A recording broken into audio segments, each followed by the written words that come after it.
Hello student, I am Manisha और मेरे channel मनसा chemistry में आपका स्वागत है। तो आज हम स्टार्ट करने लगे हैं क्लास 9th का chapter the language of chemistry. Actually मैंने क्लास 7th की वीडियो बनाई थी लैंग्वेज ऑफ केमिस्ट्री, वो बच्चों को बहुत ज़्यादा पसंद आई है।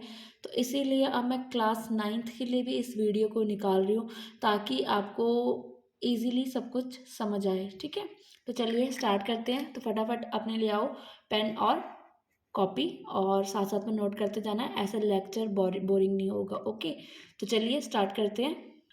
तो जैसे कि चैप्टर का नाम है हमारा द लैंग्वेज ऑफ केमिस्ट्री। ठीक है, केमिस्ट्री की लैंग्वेज, केमिस्ट्री की लैंग्वेज, केमिस्ट्री को कौन सी लैंग्वेज समझ आती है तो वो हमने इस चैप्टर में पढ़ना है। ठीक है, कि केमिस्ट्री क्या है और उसको कौन सी लैंग्वेज है। जैसे कि आपको सबको पता है, हर लैंग्वेज को सीखने के लिए पहले क्या होते हैं, उसके वर्ड्स होते हैं। जैसे अगर हम इंग्लिश लैंग्वेज की बात करें तो पहले आपको क्या सिखाया जाता है, ए बी सी। ठीक है, स्मॉल लेटर, पहले आपको लेटर सिखाए जाते हैं। ठीक है, उसके बाद आपको क्या बोला जाता है, इनके बनाने सीखो, कैब। ठीक है, कैब, कैन, कार। ठीक है, बैट। फिर आपको बोलते हैं वर्ड बनाना सीखो। उसके बाद आपको देते हैं सेंटेंस बनाने, जिसमें वो सिखाते हैं आपको this is a pen, this is my pen. फिर सेंटेंस शुरू होते हैं। तो पहले क्या है आपके पास, अल्फ़ाबेट है। उसके बाद क्या है आपके पास, वर्ड्स आए। उसके बाद क्या है, सेंटेंसेस आए।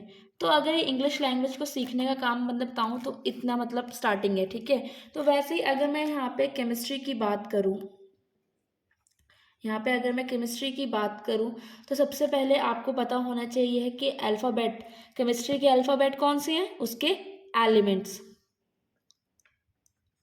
उसके एलिमेंट्स, एलिमेंट्स कौन से हैं, hydrogen, helium, lithium, beryllium, boron, carbon, nitrogen.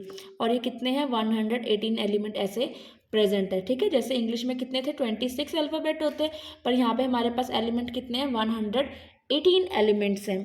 उसके बाद क्या कहते हैं, अगर जैसे हमने यहाँ पे वर्ड्स बनाए, यहाँ पे हमने क्या बनाए, वर्ड्स बनाए। तो वैसे ही अगर हम जब एलिमेंट्स को, ठीक है, कंबाइन करते हैं, आपस में कंबाइन करते हैं तो क्या बनते हैं, मॉलिक्यूल्स या फिर कंपाउंड। ठीक है, दो चीज़ें बनती हैं, या तो मॉलिक्यूल बनते हैं या फिर क्या बनते हैं, कंपाउंड बनते हैं। जैसे H2, ठीक है, O2, ये मॉलिक्यूल हो गए। वाटर, ठीक है, HCl, ओके, हाइड्रोजन क्लोराइड। तो ये क्या है हमारे पास, मॉलिक्यूलर कंपाउंड। अगर हम नेक्स्ट बात करें सेंटेंसेस की, जैसे इंग्लिश में सेंटेंस आते हैं, फिर यहाँ पे केमिस्ट्री में क्या आते हैं, इक्वेशंस आते हैं। क्या आती हैं, इक्वेशन, केमिकल इक्वेशन। ठीक है, केमिकल इक्वेशन आएंगी, जैसे कार्बन, कार्बन और ऑक्सीजन को बर्न करोगे तो क्या बनेगा हमारा, कार्बन डाइऑक्साइड। ठीक है, कार्बन डाइऑक्साइड बन जाएगा। तो ये ऐसे ही क्या है, केमिस्ट्री की भी लैंग्वेज होती है। आपको ये बात माननी पड़ेगी, केमिस्ट्री की भी क्या होती है, एक लैंग्वेज होती है। तो चलिए, ये तो था आपको एक बेसिक नॉलेज प्रोवाइड करवाना कि आप इस कॉन्सेप्ट को समझ सको कि इस चैप्टर, ये चैप्टर आपसे कहना क्या चाहता है। ठीक है, तो अब हम शुरू करते हैं इसका इंट्रोडक्शन से। फर्स्ट ऑफ ऑल, इंट्रोडक्शन में वो आपको बताता है, आप सबने सुना होगा मैटर। मैटर, मैटर क्या होता है, कोई भी चीज़ जो स्पेस को क्या करती है, ऑक्यूपाई करती है। ठीक है, कोई भी चीज़ जो किसी स्पेस को क्या करती है, ऑक्यूपाई करती है, उसको हम क्या बोलते हैं, मैटर बोलते हैं। अब आपको यही पता है, जो केमिस्ट्री है हमारी ब्रांच, ठीक है, जो केमिस्ट्री है वो किससे डील करती होती है, मैटर से। एंड मैटर क्या होता है, matter is made up of particles, atoms. ठीक है, सारी किन चीज़ों से हमारा क्या, मैटर बना होता है। अब हम यहाँ पे बात करते हैं एलिमेंट्स की। तो एलिमेंट्स क्या होते हैं, जैसे कि पीरियोडिक टेबल में कितने एलिमेंट्स है, 118 एलिमेंट है। हाइड्रोजन, हीलियम, लिथियम, बेरिलियम, ठीक है, boron, carbon, nitrogen, oxygen, fluorine, ऐसे हमारे पास 118 एलिमेंट है। तो एलिमेंट होते क्या है, तो एलिमेंट क्या है, एक सिंपल, सिंपल है सारे।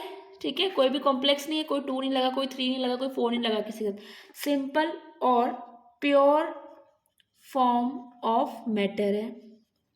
ठीक है, सिंपल और प्योर फॉर्म। प्योर का मतलब क्या है, इसमें अगर आप कोई भी हीलियम एटम ले लेते हो, ठीक है, हीलियम का एलिमेंट ले लेते हो, उसको आप यहाँ से कट करोगे, सारा हीलियम से ही बना होता है, ठीक है। अगर आप इसको यहाँ पे कट करोगे तो इतने पोर्शन में भी आपको हीलियम के ही एटम मिलेंगे। ये बात नहीं है कि यहाँ पे अगर काटोगे तो आपको बीच में हाइड्रोजन मिक्स मिलेगा, नहीं, इसमें आपको प्योर हीलियम ही मिलेगा। तो प्योर फॉर्म ऑफ मैटर है, ठीक है। Which can not be decompose, can not be decompose, ये डिकम्पोज नहीं हो सकते, ठीक है, इनटू सिंपल सब्सटेंस। ऐसे नहीं है कि जैसे अब वाटर है, अब मैं आपको बताती हूँ क्या कहना क्या चाहता है वो। अब जैसे मैंने वाटर लिया HO2, इसको आप अगर ब्रेक करोगे, डिकम्पोज करोगे, तो हाइड्रोजन अलग हो जाएगा, ऑक्सीजन क्या हो जाएगा, अलग हो जाएगा, ठीक है। तो कहता है कैन नॉट बी डिकम्पोज, ये डिकम्पोज नहीं होंगे, ठीक है, ब्रेक नहीं हो सकते सिंपलर सब्सटेंसेस में, ओके। तो नेक्स्ट हम बात करते हैं, ये मैं इतना फास्ट पढ़ा रही हूँ, अगर आपको नहीं समझ में आएगा ये तो आप क्लास 7th का भी देख सकते हैं, क्योंकि ये 9th के लेवल का इसमें कुछ भी नहीं है। तो ये सब इंट्रोडक्शन है, तो इसको फटाफट देख लीजिए। इसी तरह अगर डिटेल में देखना है तो क्लास 7th की आप वीडियो दे सकते हो, the language of chemistry class 7 by Mansa chemistry, okay. तो फर्स्ट ऑफ ऑल क्या करते हैं हम, अब आपको पता है एलिमेंट, कुछ एलिमेंट क्या है, स्टेबल नहीं होते, ठीक है, स्टेबल नहीं होते, उन्हें अपना डुप्लेट या ऑक्टेट पूरा करना होता है लास्ट शेल में, ठीक है। जब वो ऑक्टेट पूरा कर लेते हैं या जितने इलेक्ट्रॉन को चाहिए होते हैं उतने वो गेन या लूज कर लेते हैं अपने आप को स्टेबल करने के लिए। फॉर एग्जांपल जैसे हाइड्रोजन, हाइड्रोजन के पास एक एलिमेंट होता है, अगर वो दूसरे हाइड्रोजन के साथ मिल जाए, ठीक है, दूसरे हाइड्रोजन के साथ मिलके कोवलेंट बॉन्ड बना ले, तो उसको हम क्या बोलते हैं, मॉलिक्यूल। क्योंकि देखो इस वाले हाइड्रोजन के भी 2 एलिमेंट पूरे हो गए, 2 इलेक्ट्रॉन, और इसके भी क्या हो गए, 2 इलेक्ट्रॉन पूरे हो गए, ठीक है। तो हाइड्रोजन एग्जिस्ट करता होता है H2 में, ठीक है, तो इसको हम मॉलिक्यूल बोलते हैं। तो उसी तरह क्या होता है हमारे पास मोनो अटोमिक भी होते हैं। मोनो अटोमिक कौन से होंगे, जो आपस में क्या होंगे, स्टेबल होंगे, खुद ही स्टेबल होंगे। फॉर एग्जाम्पल आपकी हीलियम गैस, ठीक है, हीलियम गैस के ऑलमोस्ट जो बाहर आउटर शेल में क्या होते हैं, 2 इलेक्ट्रॉन होते हैं। नियोन की बात करते हैं तो नियोन भी क्या है, एक स्टेबल नोबल गैस है, ठीक है। और जितनी भी सारी क्या है इनर्ट गैसेस, वो सारी क्या है मोनो अटोमिक, क्योंकि ये अपनी इसी फॉर्म में क्या है, स्टेबल है, इनको किसी के साथ जॉइंट होने की ज़रूरत नहीं होती। उसके बाद अगर हम डायटोमिक की बात करें,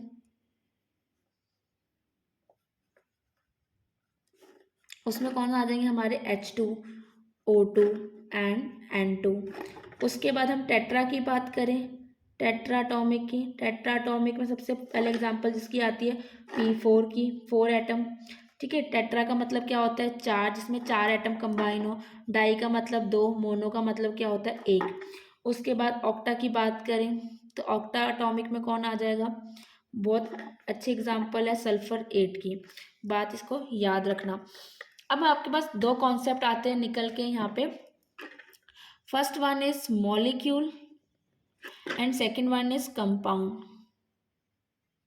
मॉलिक्यूल एंड कंपाउंड, ठीक है। तो मॉलिक्यूल और कंपाउंड क्या होते हैं, मॉलिक्यूल्स क्या होते हैं, जहाँ पे क्या होते हैं, सेम एलिमेंट कंबाइन होते हैं, कंबाइन सेम एलिमेंट, ठीक है, कंबाइन सेम एलिमेंट। जैसे हाइड्रोजन के साथ मैंने हाइड्रोजन को ज्वाइंट करवाया तो क्या बन गया मेरा H2। ये H2 जो बना है ये क्या है, इसके अंदर कैपेबिलिटी है कि ये खुद इंडिपेंडेंटली रह सके, ठीक है, इसको किसी की ज़रूरत नहीं है, ये किसी पे डिपेंड नहीं है, ये क्या इंडिपेंडेंटली सर्वाइव कर सकता है। वैसे ही अगर कंपाउंड की बात करें हम, तो इसमें क्या होता है, इसमें भी एटम क्या होते हैं, कंबाइन होते हैं, तो इसको हम एक एग्जांपल के थ्रू समझते हैं। एलिमेंट्स, फॉर एग्जाम्पल हाइड्रोजन और क्लोरीन, इन दोनों को अगर ज्वाइन कर दें तो क्या बन जाएगा मेरे पास HCl। HCl क्या है, एक कंपाउंड है। अब चाहे इसमें आप देखो एलिमेंट, डिफरेंट एलिमेंट और मॉलिक्यूल, ठीक है, मॉलिक्यूल भी कंबाइन हो सकते हैं इसमें। फॉर एग्जांपल अगर मैं बात करूं हाइड्रोजन की, हाइड्रोजन क्या है, एज अ मॉलिक्यूल, उसको मैंने ऑक्सीजन के साथ ऐड करोगे, ठीक है, तो क्या बन जाएगा H2O, ठीक है, H2O, इसको बैलेंस कर लेते हैं, ठीक है, H2O वाटर बन गया। तो ये क्या है, एक कंपाउंड है। ओके, ऐसे ही आप NaCl की एग्जांपल ले सकते हो, Na+Cl यू गेट NaCl। तो ये सारे क्या है, कंपाउंड है। तो आई होप इतना मैंने कराया अभी तक आपको समझ आ चुका होगा कि ये चैप्टर किसके बिहाफ पे है और किस चीज़ के लिए। अब देखो, मैंने आपको पहले बताया था 118 एलिमेंट क्या थे, डिस्कवर्ड है हमारे पास ऑलरेडी। पर पहले ये 35-34 कुछ समथिंग राउंड रहे होंगे। तो उस समय क्या है, उनके लिए ट्रायंगल का साइन, ठीक है, या फिर क्रिसेंट मून का साइन, ठीक है। तो ऐसे कुछ साइन इस्तेमाल किए जाते थे, पर अब ऐसे नहीं होता। अब क्या है, इनको प्रॉपर नेम दे दिया गया है, ठीक है। तो जिसने नेम दिया था वो कौन था, जॉन ब्रजीलियस। जॉन ब्रजीलियस ने क्या किया था, नेम सजेस्ट किए थे, ठीक है। तो इसके रूल देख लो क्या है फटाफट। तो फर्स्ट रूल क्या है इसमें, सबसे पहला जो फर्स्ट रूल है वो आपको कहता है फर्स्ट लेटर ऑफ एलिमेंट, ठीक है। सिंबल के लिए हमने क्या करना है, जो भी सिंबल्स लेने हैं, सिंबल्स के लिए हम क्या लेंगे, फर्स्ट लेटर लेंगे एलिमेंट का। फॉर एग्जांपल अगर मैं बात करूं जैसे हाइड्रोजन की, हाइड्रोजन का कैपिटल लेटर H, ठीक है। पर अगर मैं नेक्स्ट, अब ठीक है, पहले यहाँ पे देख लो कार्बन, तो यहाँ पे मैंने क्या ले लिया, C ले लिया। ओके, नेक्स्ट अगर हम बात करें बोरोन, तो B ले लिया, ठीक है। ऑक्सीजन O ले लिया, ठीक है। फर्स्ट लेटर ऑफ एलिमेंट, ठीक है, वो भी क्या लेना आपने, कैपिटल लेना हमेशा, कैपिटल लेटर, कैपिटल, ठीक है। कैपिटल इस्तेमाल करना, स्मॉल नहीं करना। रूल, ये पहला रूल था। अगर मैं सेकंड रूल की बात करूँ उनकी,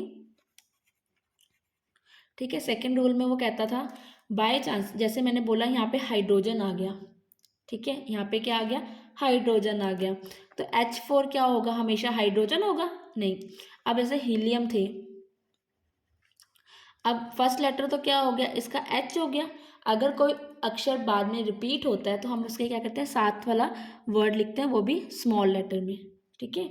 okay, take second alphabet of element name, ठीक है। ओके, जैसे कैल्शियम, कैल्शियम, तो कैल्शियम का सी फॉर कार्बन होता है, तो हम यहाँ पे किसी नहीं लिखेंगे, साथ में एक वर्ड और लेंगे Ca। ओके, नेक्स्ट जैसे कोबाल्ट, तो यहाँ पे हम क्या करेंगे, CO, कोबाल्ट, ठीक है। तो ये इसके कुछ रूल्स हैं नेमिंग लिखने के, एलिमेंट्स के, जहाँ से हमें सिंबल्स मिले, ठीक है। थर्ड रूल जो था वो क्या था, थर्ड रूल किसके लिए था, जो लैटिन नेम थे, लैटिन नेम जो लैटिन भाषा में थे वो उनके लिए थे। जैसे कि सोडियम, सोडियम को हम क्या लिखते हैं, Na लिखते हैं, ठीक है। सोडियम के लिए हम Na लिखते हैं, तो यही रीज़न है, ठीक है। कॉपर को हम, कॉपर नेम होता है, ठीक है, बट हमारा सिंबल क्या है, Cu, ठीक है। कि ये क्यों है, क्योंकि इनके लैटिन जो नेम है वो इन अक्षर से स्टार्ट होते हैं, तो इसीलिए हम क्या करते हैं, उन वर्ड्स को इस्तेमाल करते हैं, जैसे Na एंड Cu। तो स्टूडेंट्स, ये 3 रूल थे यहाँ पे, कैसे हमारे सिंबल्स आए, जॉन ब्रिजलिस ने जो सजेस्ट किया था वो चीज़ काम आई, और आज तक हम उस चीज़ को इस्तेमाल करते आए हैं। तो यहाँ से अगर मैं आपसे पूछूं कि सिंबल क्या है, ठीक है, सिंबल्स क्या है, केमिकल सिंबल्स क्या है, तो आप इसको लिख सकते हो शॉर्ट फॉर्म ऑफ एलिमेंट, ठीक है, शॉर्ट फॉर्म ऑफ एलिमेंट या स्पेसिफिक एलिमेंट। अब इसके सिग्निफिकेंस क्या है, ठीक है, सिग्निफिकेंस क्या है, एक तो हमें एलिमेंट का नेम पता लगता है, नेम ऑफ एलिमेंट, ठीक है। एलिमेंट का नेम, जैसे अगर H आ गया तो H for hydrogen, Ca calcium, CO cobalt, ठीक है। तो इससे हमें क्या होता है, इनका नेम पता लग जाता है। ओके, और यहाँ पे कहते हैं 1 एटम ऑफ द एलिमेंट एक सिंबल एक ही एलिमेंट को दर्शाता है, अलग अलग एलिमेंट को नहीं प्रेजेंट करता। One atom of the element. Okay, अगर मैं यहाँ पे लिख दूँ कार्बन, ठीक है, तो ये क्या होगा, कार्बन का मतलब कार्बन एक ही कार्बन है, तो one atom of carbon atom. Okay, उसके बाद अगर हम बात करते हैं फॉर्मूला की, देखो सिंबल्स में मैंने आपको जो कराया, सिंबल्स क्या थे आपके, अल्फ़ाबेट, भूल मत जाना, सिंबल क्या है आपके, अल्फ़ाबेट। अल्फ़ाबेट के बाद क्या बनते हैं, वर्ड्स। क्या बनते थे, words.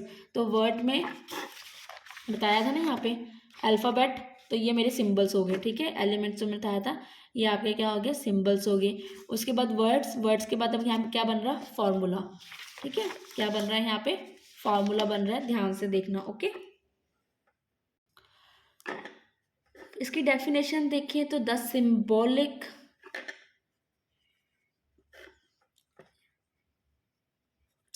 Symbolic representation of a molecule is known as formula, और इसको हम एक नाम और देते हैं, मॉलिक्यूलर फॉर्मूला। देखो अगर मैं बोलूँ आपको सोडियम क्लोराइड,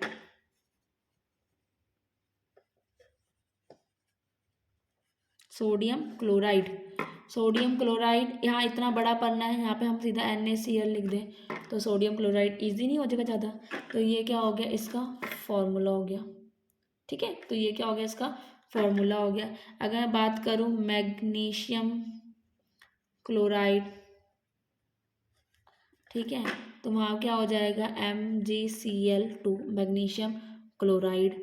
तो ये दिस इज अ सिंबॉलिक जो फॉर्म है, रिप्रेजेंटेशन है किसी मॉलिक्यूल की, उसको हम क्या बोलते हैं, फॉर्मूला बोलते हैं। ओके, अब अगर जैसे मैं नेक्स्ट बात करूँ सोडियम कार्बोनेट की, Na2CO3, सोडियम कार्बोनेट की। अब इसमें देखो यहाँ पे क्या लगे हैं, सोडियम लगा है, कार्बन लगा है, मतलब इसको कंबाइन को कार्बोनेट बोलते हैं। ठीक है, कार्बोनेट। तो ये पहले किस किस से बना है, एक तो Na2CO3, इन दोनों को ब्रेक करें, ये पॉजिटिव और ये नेगेटिव है, तो यहाँ से एक तो आपका निकलता है Na और यहाँ से निकलेगा CO3। तो यहाँ पे कितने सोडियम लगे हैं, 2 सोडियम लगे हैं। ठीक है, 2 atom of sodium chloride. Okay, और कार्बन के कितने हैं, एक, और ऑक्सीजन कितने लगे हैं यहाँ पे, कार्बोनेट को बनाने में एक कार्बन लगा है और 3 क्या लगे हैं, ऑक्सीजन लगे हैं। ठीक है, तो ये क्या है, सोडियम कार्बोनेट का फॉर्मूला है। ठीक है, सोडियम कार्बोनेट का फॉर्मूला है। अब देखो फॉर्मूले से क्या होता है, बेसिकली फॉर्मूला जैसे हमने देखा तो इसमें हमें एटम्स की रेशो पता लग जाती है कि कौन सा एटम कितनी रेशो में प्रेजेंट है। जैसे ये 2 की रेशो में है, ठीक है, ये 1 की रेशो में कार्बोनेट। अगर हम NaCl की बात करें, सोडियम एक, क्लोरीन एक, MgCl2 देखें तो मैग्नीशियम एक लगा, क्लोरीन यहाँ पे 2 लगे हुए हैं। ठीक है, तो फॉर्मूला देख के हमें पता लग जाता है कि इनकी रेशो कितनी है। ठीक है, रेशो कितनी है और ये क्या क्या इसमें इंक्लूड है। नेक्स्ट है मेरे पास वैलेंसी। नेक्स्ट टॉपिक है मेरे पास वैलेंसी। वैलेंसी जनरली क्या होती है, combining capacity of an element, किसी भी एलिमेंट की कंबाइन होने की कैपेसिटी को हम क्या बोलते हैं, वैलेंसी। ओके, अब फॉर एग्जांपल जैसे मेरे पास हाइड्रोजन है, हाइड्रोजन का एटॉमिक नंबर कितना है, एटॉमिक नंबर, ठीक है, 1। अब आपको वो तो सबको पता ही होगा जो हम करते थे 288 वाला कॉन्सेप्ट, ठीक है, इलेक्ट्रॉनिक कॉन्फ़िगरेशन का मैजिक, जिसको मैजिक नंबर बोलते थे। तो अब हमें पता है ये एलिमेंट हो गए, ये एटॉमिक नंबर है, और ये क्या है, इसके मैजिक नंबर के अकॉर्डिंग हमने फिल करना है। ठीक है, तो हाइड्रोजन है, एटॉमिक नंबर 1 है, तो पहले शेल में कितने इलेक्ट्रॉन आ गए, 1। ठीक है, तो यहाँ पे कितने इलेक्ट्रॉन चाहिए हमें 2 करने के लिए, 1 इलेक्ट्रॉन चाहिए, तो इसकी वैलेंसी कितनी हो जाएगी, 1 हो जाएगी। ठीक है, लास्ट में कितने शेल में, 1। उसके बाद अगर हीलियम की बात करें, एटॉमिक नंबर 2, यहाँ पे कितना आ जाएगा, 2, इसको वैलेंसी की ज़रूरत नहीं है, तो हीलियम की वैलेंसी कितनी है 2। लिथियम की बात करें तो यहाँ पे 3। तो पहले शेल में कितने आ जाएंगे 2 इलेक्ट्रॉन, अगले कहाँ जाएंगे नेक्स्ट शेल में, तो इसकी वैलेंसी कितनी है 1। बेरिलियम की बात करें 4, तो यहाँ पे क्या आ जाएगा 2 और यहाँ पे 2। इस वाले में हमें कब तक फिल करना है जब तक 8 को टच नहीं होता, ठीक है। तो यहाँ पे कितना आ जाएगा इसकी वैलेंसी 2। बोरोन की बात करें तो यहाँ पे कितना आ जाएगा 5। तो यहाँ पे 2 और 3, यहाँ वैलेंसी कितनी होगी 3 होगी। कार्बन की बात करें तो एटॉमिक नंबर 6, 2 और 4, इसकी वैलेंसी कितनी है 4। अब देखो कार्बन की वैलेंसी यहाँ 4 हो चुकी है, ओके, मतलब 8 का यहाँ पे आधा हो चुका है, यहाँ पे 8 चाहिए थे तो यहाँ पे हाफ हो चुका है। तो यहाँ से अब शुरू होते हैं हमारे नॉन मेटल। अब नाइट्रोजन जब आता है तो यहाँ पे क्या आता है एटॉमिक नंबर 7। तो यहाँ पे हम क्या करते हैं 2 5, 2 5 तो हम करते हैं, ठीक है, 2 5 तो हमने यहाँ पे करा, बट यहाँ पे क्या करेंगे हम 8 में से 5 माइनस कर देंगे तो कितना बचा 3। तो नाइट्रोजन की जो वैलेंसी होती है वो कितनी होती है 3। नॉन मेटल के लिए केस है, ये बात याद रखना। नाइट्रोजन ऑक्सीजन 8, तो दैट इज 2 6, और 8 माइनस 6 कितना होता है 2, तो इसकी वैलेंसी कितनी है यहाँ पे 2। फ्लोरीन, तो यहाँ पे क्या होगा 8 माइनस 7 इज इक्वल्स टू 1, तो ये 1, एंड में आता है नियोन, तो इसकी वैलेंसी कितनी हो जाएगी 8, तो यहाँ पे आ जाएगा 0। मेरे हिसाब से शायद यहाँ पे हीलियम की वैलेंसी भी 0 होती है, मुझे थोड़ी सी कन्फ्यूज़न हो गई है, यहाँ पे हीलियम की वैलेंसी 0 होती है। तो ये आप एक बारी चेक करना, ठीक है, फिर मुझे बताना कि यहाँ पे 0 आएगा कि यहाँ पे 2 आएगा, ओके। मेरे हिसाब से शायद यहाँ पे 0 होगा, मैंने 0 कर दिया एक बारी, पर आप फिर भी देख लेना। तो देखो ये तो थी वैलेंसी निकालना कि किसके पास कितनी कंबाइनिंग कैपेसिटी है जॉइंट होने की, ओके, जॉइंट होने की। तो बेसिकली क्या होता है एटम्स क्या करते हैं लूज और गेन करते हैं इलेक्ट्रॉन को। तो एलिमेंट्स क्या करते हैं जनरली एटम को या तो क्या करते हैं लूज करते हैं या फिर क्या करते हैं गेन करते हैं। जो लूज करते हैं वो क्या बनाते हैं हम अपने पे लेते हैं पॉजिटिव चार्ज, पॉजिटिव चार्ज लेके क्या बनाते हैं वो कटायन, और गेन करने पे क्या आता है नेगेटिव चार्ज, तो उसको हम क्या बोलते हैं एनायन। इतना तो पता ही है ना आपको, 9th में हो गए, इतनी चीज़ें तो आपको पता होंगी। जो इलेक्ट्रॉन लूज करता है उसको हम कटायन बोलते हैं, और जो गेन करता है उसको हम अनायन बोलते हैं। लूज वाले पे पॉजिटिव चार्ज आता है और गेन वाले पे नेगेटिव चार्ज आता है। फॉर एग्जाम्पल अगर हम फेमस एग्जाम्पल NaCl की लेके चलें तो इसका एटॉमिक नंबर कितना होता है 11, कॉन्फ़िगरेशन क्या है 2 8 1, ठीक है, 2 तो 8 10 और 1 11 हो गए पूरे इलेक्ट्रॉन। अब इसको क्या करना है, इसको ये इलेक्ट्रॉन दे देना है, क्यों, क्योंकि अगर ये इलेक्ट्रॉन को दे देगा तो यहाँ पे बचेंगे 8 इलेक्ट्रॉन्स, ठीक है। तो इसका ऑक्टेट जो है ऑक्टेट है वो कंप्लीट हो जाएगा और ये स्टेबल हो जाएगा। तो इसको क्या करना पड़ेगा, इसने क्या करा एक बाहर निकाल के फेंक दिया 2 8 और अपने पे एक प्लस चार्ज ले लिया, ठीक है, एक इलेक्ट्रॉन उसने बाहर फेंक दिया, ओके, बाहर फेंक दिया, ओके। उसके बाद अगर मैं बात करूँ यहाँ पे क्लोरीन भाई साहब की, ये 2 8 7 पे जी रहा है। अब ये कहता है कि मेरे पास क्या है 7 इलेक्ट्रॉन है, अगर मैं एक और ले लूँ तो मेरे पास कितने हो जाएंगे 8 हो जाएंगे। तो ये क्या करता है अपने में एक इलेक्ट्रॉन ऐड करवा लेता है, एक इलेक्ट्रॉन ऐड करने पे इस पर मैं नेगेटिव साइन आ जाता है और कॉन्फ़िगरेशन बन जाती है 2 8 8 बन जाती है। तो ये क्या बन गया हमारा यहाँ पे कटायन, और ये क्या बन गया यहाँ पे हमारा एनायन, ठीक है। तो ऐसे ही एटम मेटल क्या करते हैं मेटल लूज करते होते हैं, जो मेटल्स होते हैं वो लूज करते हैं, सॉरी गलत लिख दिया, मेटल लूज द इलेक्ट्रॉन और non metal gaining the electron, okay, ये गेन करते हैं और आपस में क्या करते हैं फिर ये बॉन्ड बना लेते होते हैं, तभी बॉन्ड बनती है ना, एक लूज करता है एक गेन करता है, तभी यहाँ पे एक कंपाउंड बनता है NaCl। जो इलेक्ट्रॉन यहाँ से सोडियम क्या करता है आउट करता है, वही इलेक्ट्रॉन यहाँ पे क्लोरीन जाके एक्सेप्ट कर लेता है और नेगेटिव चार्ज लेता है। तो Na positive and Cl negative का क्या कंपाउंड बन जाता है NaCl, सोडियम क्लोराइड, ओके। तो आपका जो नेक्स्ट टॉपिक है, अभी तक हमने पढ़ा था वैलेंसी, नेक्स्ट है वेरिएबल वैलेंसी। देखो कभी तो क्या होता है कि जो लास्ट शेल में जो इलेक्ट्रॉन होते हैं वो लूज करके या गेन उतने गेन करते हैं, ठीक है। बट कभी कभी क्या होता है कि लोअर एंड हायर शेल से क्या होता है, या तो वैलेंस शेल के जितने भी इलेक्ट्रॉन होते हैं वो 1/1 रिमूव हो जाते हैं। तो यहाँ पे क्या होते हैं, हमारे पास 2 वैलेंसीज आती हैं, 2 भी आ सकती हैं, 3 4 5 6 7 तक आ सकती हैं, ठीक है, वैलेंसीज, ठीक है।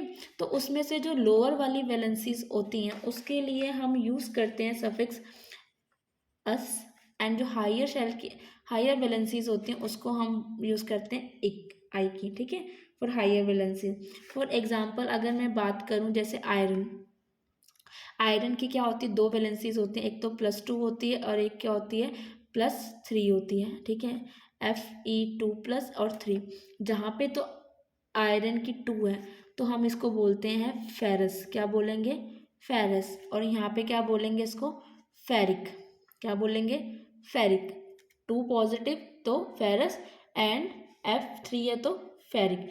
तो कभी क्या होता है कि जो हमारे एलिमेंट्स होते हैं, ठीक है, एटम्स होते हैं, वो कभी एक से ज़्यादा इलेक्ट्रॉन क्या करते हैं, रिमूव करते हैं, लूज कर देते हैं। तो उससे उस कारण क्या आते हैं, हमारी जो वैलेंसीज है वो 2 3 4 कुछ भी आ सकती है, वेरिएबल रहती है, चेंज होती रहती है। तो उस टाइम हम क्या करेंगे, जो लोअर वैलेंसीज है जब नाम लिखेंगे उसका तो उसके साथ सफिक्स लगाएंगे OUS, एंड इसके साथ लगाएंगे फेरिस, एंड इसके फेरिक और इसका फेरिस। जैसे एक और एग्जांपल देख लेते हैं हम, कॉपर की, copper 1 positive and copper 2 positive, तो इसको हम बोलेंगे क्यूप्रस और इसको हम बोलेंगे क्यूप्रिक, ठीक है। वैसे ही सेम मर्क्यूरस एंड मर्करिक, ठीक है। तो ये आपकी क्या है, वेरिएबल वैलेंसीज हैं, ये क्या होती है, चेंज होती रहती हैं जब आप एक से ज़्यादा इलेक्ट्रॉन क्या होते हैं, लूज या गेन होते रहते हैं। उसके बाद एक टर्म आती है हमारे पास, बहुत ही फेमस टर्म है, रेडिकल। इसकी भी मैंने एक वीडियो बनाई हुई है, what is radical and compound radical. अगर किसी को ना समझ आए यहाँ पे टॉपिक तो वो अलग से जाके भी इस वीडियो को देख सकता है, ठीक है। तो रेडिकल क्या होता है, यूजुअली क्या होता है जब भी हम कोई कंपाउंड बनाते हैं ना, तो वो जनरली क्या होता है, दो चीज़ों से मिलके बना होता है, NaCl, ठीक है। तो 2 पार्ट्स कौन से होते हैं इसमें, एक तो पॉजिटिव होता है और एक नेगेटिव होता है, ओके, एक पॉजिटिव होता है और एक नेगेटिव होता है।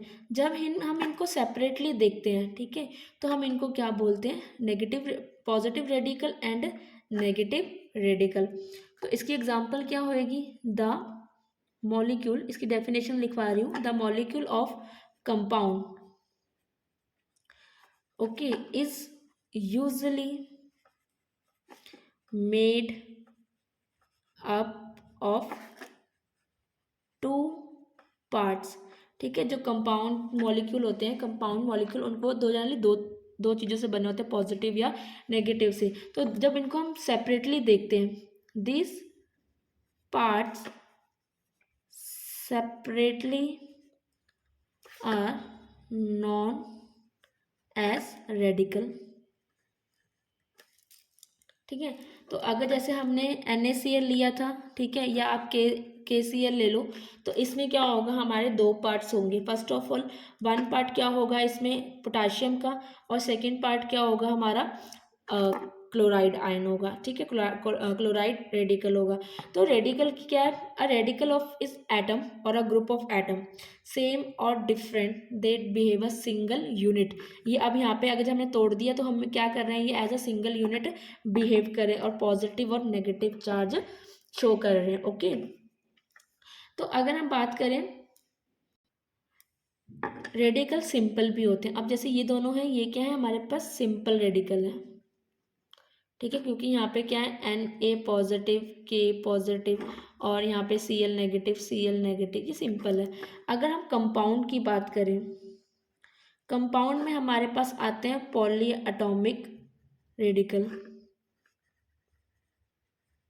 जैसे अभी हमें लास्ट सोडियम बाइकार्बोनेट देखा था, यही देखा था ना लास्ट। तो इसमें क्या था, यहाँ पे क्या आ जाएगा, 2 नेगेटिव और यहाँ क्या आ जाएगा, पॉजिटिव आ जाएगा। तो ये जो बचेगा इसको हम बोलेंगे पॉजिटिव पार्ट और ये नेगेटिव हो जाएगा। तो इसको हम कंपाउंड रेडिकल बोलते हैं। ठीक है, कंपाउंड रेडिकल बोलते हैं क्योंकि यहाँ पे जो हमने कार्बन और ऑक्सीजन को अलग नहीं करा, यहाँ पे हमने पूरा कार्बोनेट को बाहर किया है।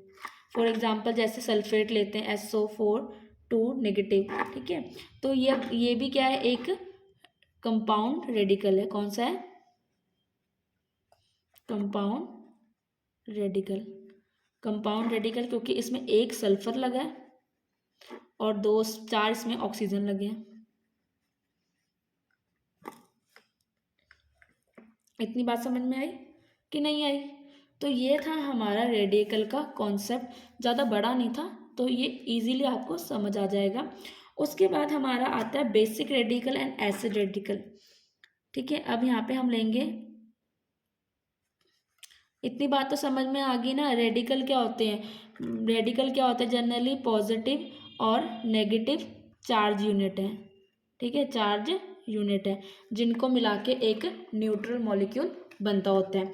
उसके बाद वो कहता है कि अगर हम बात करें यहाँ पे, पहले बेसिक की बात करते हैं, बेसिक रेडिकल, और दूसरा कौन सा है यहाँ पे, एसिड रेडिकल। ठीक है, बेसिक एंड एसिड रेडिकल। अब बेसिक क्या होता है उसके लिए पहले हम एग्जांपल देखते हैं। ठीक है, हमने यहाँ पे ले लिया potassium hydroxide plus hydrochloric acid, और हमारे पास यहाँ क्या बन गया, KCl, और साथ में वाटर क्या हो गया हमारा, रिमूव हो गया। अब ये KOH है जो, ठीक है, जो वो एक बेस है, और जो HCl है वो क्या, एक एसिड है। ठीक है, तो यहाँ पे जो पोटाशियम आया है, ये जो K पॉजिटिव आया है और ये Cl नेगेटिव है। Cl नेगेटिव कहाँ से आया, एसिड से, और ये कहाँ से आया हमारा, बेस से। ठीक है, तो जो हमारा पोटाशियम है वो कहाँ से आया, KOH से, तो ये क्या है, बेसिक रेडिकल। और जो क्लोराइड आयन है वो हमारा आया एसिड से, तो वो क्या हो जाएगा हमारा, एसिड रेडिकल। बात समझ में आई कि नहीं आई? ये हमारा बेसिक रेडिकल है और वो हमारा क्या है, एसिड रेडिकल है। तो स्टूडेंट, आज की ये वीडियो यहीं पे ख़त्म होती है। अगर आपको ये वीडियो अच्छी लगी हो तो चैनल को सब्सक्राइब करें, वीडियो को लाइक करें और कमेंट करके ज़रूर बताएं कि आपको आज की वीडियो कितनी समझ आई और कितनी नहीं समझ आई, ताकि मैं और भी इसमें इम्प्रूवमेंट कर सकूं। तो मिलते हैं नेक्स्ट पार्ट में। नेक्स्ट पार्ट में हम केमिकल फार्मूला लिखना सीखेंगे, कैसे लिखते हैं और कैसे बनाते हैं इसको। ठीक है, अभी बहुत चैप्टर पढ़ा है, थोड़ा धीरे धीरे ख़त्म करते रहेंगे। Bye bye and have a nice day.